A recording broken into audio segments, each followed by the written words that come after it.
Thomas Fitch recently made a video, and this is kind of a reply to that and kind of not, because mostly I agree with you. The statement at the beginning of the video about ditch your DM screen and roll in the open, though, I want to talk about that one for just a minute, because I have kind of a different take on how that usually goes for me. And it's just me, like maybe, just crazy old guy here. Hi. And I'll link the Thomas Fitch video down below, and I'm not trying to pick on you, Thomas, so don't freak out if you see this. But me rolling dice in the open tends to go off of what it, and I'm gonna get a little woo here, it goes off of what is called the observer effect, okay? So if I'm worried about I'm gonna roll high and accidentally wipe out a player character, yeah, more often than not, depending on how worried I am. Splat, splat. Oh, oops, natty 20 in D&D and 2d6 damage and then doubled and gone. Third level character, gone. One of my more famous incidents involved a 200mm artillery round and a Humvee in Twilight 2000. Yeah, that's why we don't roll in the open anymore in my house, because you just don't want to know. One time I had a brand new player, and she was playing a ninja. I'll never forget this. And I was rolling behind the screen, because I know what's going to happen, right? Like, it's just inevitable if I roll in the open, something bad's going to probably happen to somebody. And I rolled, and I'm like, oh God, it's a nat 20. This thing's got, I forget what it was, some kind of massive sword, and it was going to be an instant splatteroo. Like, there was no chance this character was going to survive. And it's the player's, like, first or second session ever playing, right? Like, brand new player, trying really hard not to scare them off, right? And I took one look at the die roll and went, how many hit points you got left? Oh, no, you take, you got 18 hit points, okay, you take 17.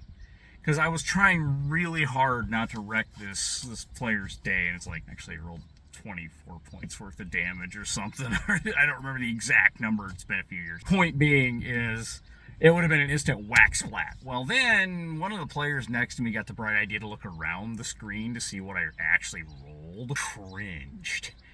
And at that point, everybody at the table knew exactly what had happened and that I'd fudged a die roll just for the sake of saving the character and not ruining the player's day. You know, as others have said in this dice fudging discussion that we've had online, sometimes it really is okay to fudge a die roll. I'll go out and say it, and I know I'm going to get all kinds of probably seemingly critical comments about this, but I will occasionally fudge a die roll. Because I don't trust my dice, I don't trust my luck. Same thing the other way around too. I mean, it spins the other way. If I'm rolling for a monster and I'm thinking, oh man, it's gonna be one of those days my dice aren't cooperating. It's gonna be one of those rolls where it's gonna be one of those dice days where it's like, I'm trying to hit something in D&D and I'm rolling nothing but like that 1 to 7 range. It's just like, this ain't happening.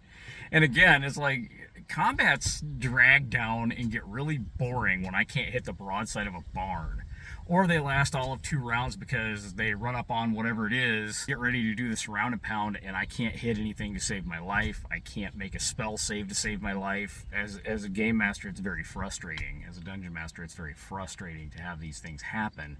So yeah, occasionally I do roll behind the screen, and I don't crit people when I fudge the die roll the other way. But like, yeah, I'll deal some damage out. It's like, okay, I know this ranger's got enough hit points. He can take a few good hits.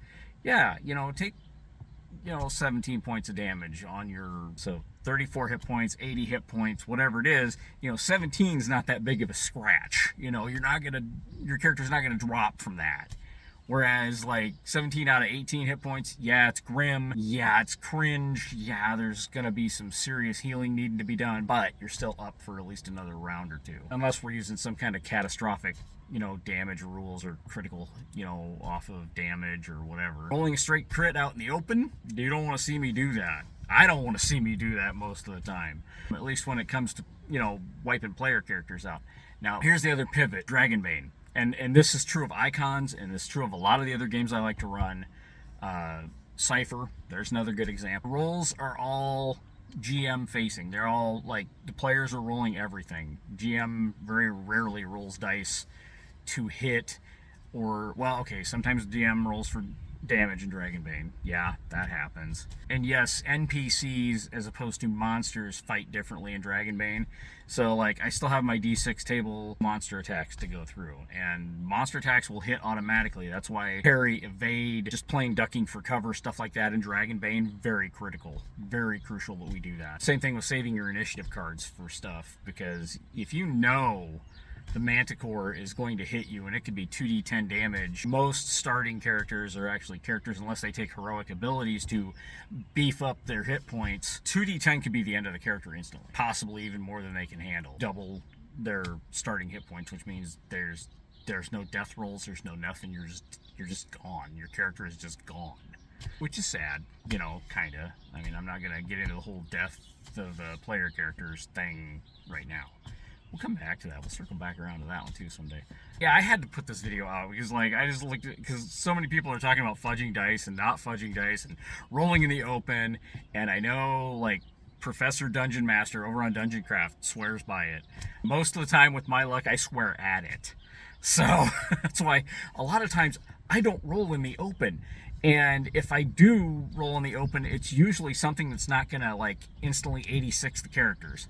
So like I'll roll a d12 on my random encounter chart for the day, or to see if there's an encounter for the day, or to see if while traveling they run into X, Y, and Z. And sometimes GM secret, you know, I've already burned my Gaminati card, my Illuminati card for the Dungeon Masters, my GM Society card. I'm already in trouble with all of them, so this doesn't matter. But I'm going to let you know a secret right now. There was an author and game master named Jonathan Tweet. And I'll never forget this piece of advice, because I remember seeing this and reading it and hearing him say something about it at a convention, where he'll just grab a handful of dice behind the screen, roll them, and say whatever he was going to say anyway. Players are going to think it's all completely random. Players have no idea what he's rolling for most of the time. I think that's a fun way to go. Okay, it doesn't look like I'm completely in control of this scenario, even though I know I'm completely in control of this scenario. And I think that's part of the illusion of being a good game master, and part of that immersion and that fourth wall of, we all know it's a game mechanics, but we're also doing the kind of storytelling bit, and we want to make sure that we're kind of hitting the story beats that the players want to hit. You know, as a game master, I have encounters that I can throw out, and I have certain things I want them to run into. And even if the encounter doesn't go the way I planned it, or the players do a 180 on me and just skip the encounter entirely, life goes on. And life goes on if they hit the encounter and everything goes perfectly, or at least goes the way I'm expecting it to. Another rule of game mastering: the player characters are always in control. As a GM, what I want the story to say isn't necessarily the end-all and be-all. Another game master secret I can throw out there for you, and like I say, I'm already in trouble for all these things. I can only anticipate what the players are going to do on any given day. I can only set the encounter out there. Once that's released into the world, much like a parent, whatever happens to that child is out of my hands. Anything and everything can and usually will go wrong. No encounter ever survives intact after it makes contact with the player characters. I'm going to say that again. No encounter ever survives contact with the player characters. Once the PCs run into something, anything I thought was going to happen probably goes right out the window. Or the die rolls hose me, which is how we got off on this topic in the first place. Made it this far in the video. I really appreciate you being here. Fudge your die rolls, don't fudge your die rolls. Roll in the open, don't roll in the open. It's all up to you.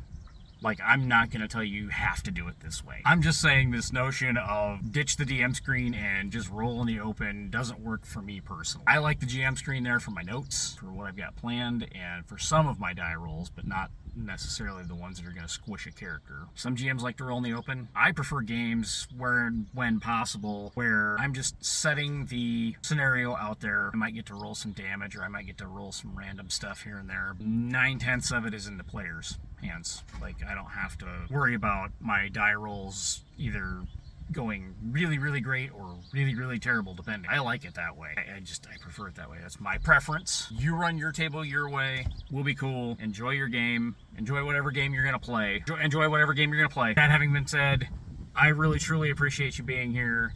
Thank you for making it to the end with me, and I'll see you in the next video.